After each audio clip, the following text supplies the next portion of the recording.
Você já ouviu falar no termo experiência de quase morte? Ou simplesmente EQM? Ele se refere a um conjunto de visões e sensações que frequentemente são associadas a situações de morte iminente. Muitas pessoas que passaram por uma EQM relatam experiências místicas, como a sensação de que está flutuando acima do corpo, a visualização de um túnel com enorme luz no fundo, uma sensação de paz, serenidade, o encontro com entes falecidos, ou até mesmo encontro com ETs. É claro que não dá para saber se esses relatos são realmente sinceros. No entanto, essas mesmas experiências se repetem no mundo todo, há muitos e muitos anos, e em várias culturas diferentes. Inclusive, as EQM foram observadas desde os tempos da Grécia Antiga. E, naturalmente, essas experiências deixam uma marca indelével na vida do indivíduo, muitas vezes, inclusive, reduzindo qualquer medo pré-existente da morte. E esses relatos das EQM são realmente impressionantes. E surgiram vários e vários documentários sobre o tema.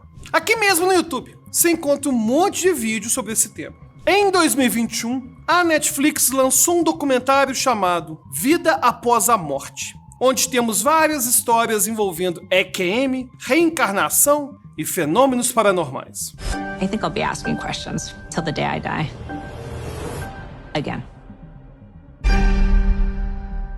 Será que essas experiências realmente são evidências do paranormal, da reencarnação e da vida após a morte? Será que temos pesquisas científicas envolvendo esse tema? É sobre isso que vamos falar no vídeo de hoje. E se você não me conhece, eu sou Alberto Delísula e nesse canal falamos de psicologia, neurociência e filosofia. E se você gosta de vídeos como esse, já dá o like, já se inscreve no canal. Eu sei que é chato esse negócio de ficar mendigando like, mas você sabe, o algoritmo do YouTube realmente não promove conteúdo educativo. Então conto com a sua ajuda. Já mete o dedo no like, não custa nada, nos ajuda demais. Mas bora lá, vamos falar das EQM, experiências de quase morte.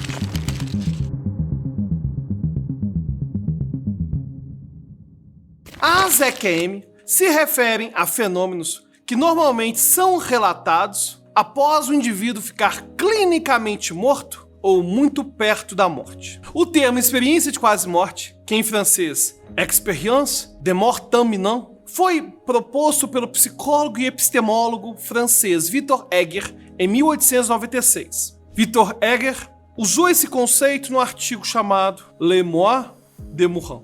No entanto, o interesse popular pelas EQMs se iniciou devido principalmente ao trabalho do psiquiatra e parapsicólogo norte-americano Raymond Moody, em seu best-seller Vida Depois da Vida, lançado em 1975. O livro se tornou best-seller, tendo vendido mais de 13 milhões de cópias no mundo todo. Esse livro foi baseado em relatos de cerca de 100 pessoas que experimentaram a morte clínica e foram revividas. E foi nesse livro que surgiram conceitos como a luz muito brilhante, o túnel, a presença de entes queridos esperando do outro lado. Moody abriu o caminho para que depois surgissem vários outros autores que são bem famosos hoje com o tema, como Eben Alexander, Todd Burpo, Mary Neal, Betty Eadie. Os médicos, enfermeiros e outros profissionais da área da saúde geralmente consideram que a morte clínica acontece no momento em que o coração para de bater. Mas pouco se sabe sobre quanto tempo que o cérebro permanece vivo depois disso, ou pelo menos por quanto tempo que os sinais cerebrais continuam a ser enviados depois disso. Em fevereiro de 2022, um artigo publicado na revista Frontiers in Age Neuroscience, analisando um único estudo de caso, que mostrou que os sinais cerebrais continuaram por 30 segundos depois de o coração parar de funcionar. E isso poderia explicar o fato de as pessoas terem tantas sensações diferentes, mesmo depois de o coração já ter parado de bater. Em um estudo com 344 pacientes que foram ressuscitados com sucesso depois de uma parada cardíaca em 10 hospitais holandeses, foram identificadas uma série de características comuns em experiências de quase morte. Por exemplo, 50% dos participantes relataram ter consciência de estarem mortos. 24% disseram que tiveram experiência fora do corpo. 31% se lembraram de passar por um túnel. E 32% relataram ter se encontrado com pessoas falecidas. Além disso, embora seja comum ouvirmos que as experiências de quase morte estejam associadas a sentimentos de euforia e felicidade, pouco mais da metade dos participantes, 56%, associaram a experiência a essas emoções positivas. Inclusive, alguns chegaram a relatar experiências negativas. Bom, vamos lá falar um pouco dessas sensações. Uma das características mais frequentemente relatadas de experiências de quase morte é a consciência de se estar morto. Esse sentimento, entretanto, não se limita às EQM. Por exemplo, existe uma síndrome bem intrigante que também pode nos ajudar a explicar essas sensações relacionadas às EQM, que é a síndrome de Cotard, ou síndrome do cadáver ambulante. Essa síndrome recebeu o nome do neurologista francês Jules Cotard e resulta em uma sensação de que se está morto. Em 2007, os pesquisadores Ryan McKay e Lisa Cipollotti publicaram um relato de caso sobre uma paciente de 24 anos chamada Liu, que tinha delírios de Cotard. Essa paciente, Liu, repetidamente pensava que estava no céu por ter morrido de gripe, mas na verdade, ela estava num hospital em Londres. Os seus delírios diminuíram ao longo de alguns dias e desapareceram depois de uma semana. Anatomicamente, a síndrome de Cotard tem sido associada ao córtex parietal, assim como ao córtex pré-frontal, e foi identificada após ocorrência de trauma, durante estágios avançados de febre tifoide e nos casos de esclerose múltipla. Apesar de sabermos todos esses dados, ainda não sabemos por que os delírios como a síndrome de Cotard acontecem. Uma explicação é que eles podem ser simplesmente uma tentativa de darmos sentido a experiências estranhas que a gente está sentindo. E outra sensação comum na EQM é a da projeção astral, ou seja, é essa experiência de se estar fora do próprio corpo. Em alguns casos, envolve até mesmo a visualização do corpo de cima.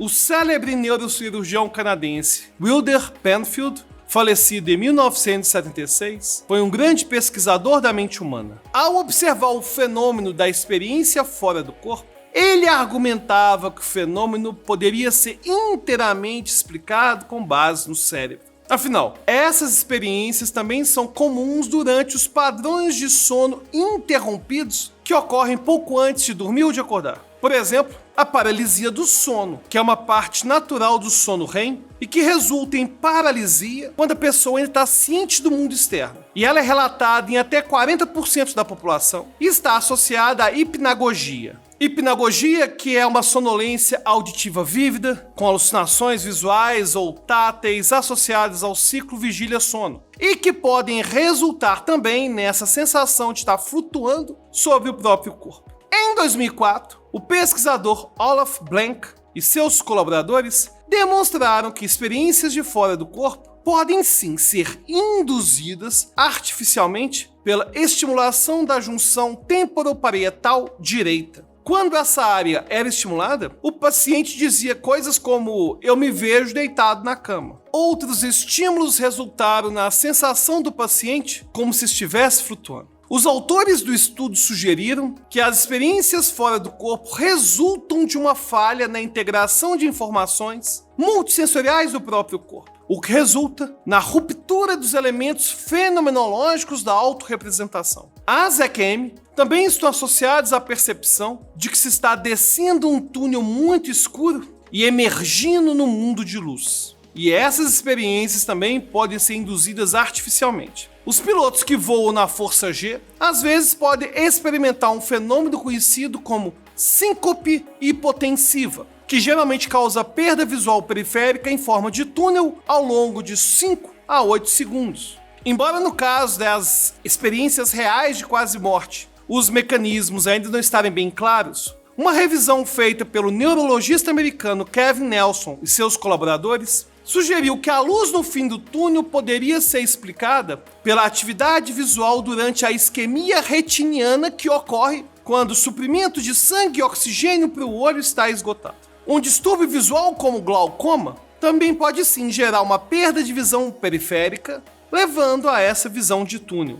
E de fato, essa visão de túnel está associada ao medo extremo e à hipóxia, ou seja, perda de oxigênio, que são dois processos muito comuns na morte. Como aponta a psicóloga Susan Blackmore, o córtex visual é organizado por células que processam a visão periférica e da fóvea, e a excitação dessas células resultará em uma luz central brilhante e uma periferia escura, ou seja, um efeito túnel. Na nossa cultura e nas obras de ficção, prevalece a noção de que quando morremos, estamos cercados pelas almas dos mortos, anjos ou uma figura religiosa em um local transcendental, tranquilo, sereno. Muitos estudos neurocientíficos mostraram que a patologia cerebral pode sim levar a visões bem semelhantes. Por exemplo, pacientes com Alzheimer ou doença de Parkinson progressiva podem ter alucinações vívidas de fantasmas ou até mesmo de monstros. Os pacientes também foram observados vendo cadáveres sem cabeça e parentes mortos em casa, o que tem sido associado a lesões da palidotomia, sugerindo que isso resulta do funcionamento anormal da dopamina, o neurotransmissor que pode sim evocar alucinações. Curiosamente, a estimulação elétrica da região adjacente do giro angular pode resultar em uma sensação de presença, ou seja, aquela sensação de que tem alguém atrás da gente. A degeneração macular, degeneração da mácula, uma pequena região no centro da retina, também pode resultar em alucinações visuais vívidas de fantasmas e personagens de contos de fadas. Um exemplo é a síndrome de Charles Bonnet, que é definida por alucinações visuais complexas em pacientes sem comprometimento cognitivo e com doença oftalmológica acompanhada de redução na acuidade visual. Essa síndrome acontece principalmente em populações idosas. Uma teoria é que as alucinações acontecem devido à superativação compensatória nas estruturas cerebrais próximas à área danificada ou que dão sentido ao ruído proveniente das áreas danificadas. Assim, as alucinações podem ser derivadas de fontes internas que são avaliadas incorretamente. Outra característica comumente relatada nas EQM é um sentimento de puro êxtase, euforia e a aceitação da morte.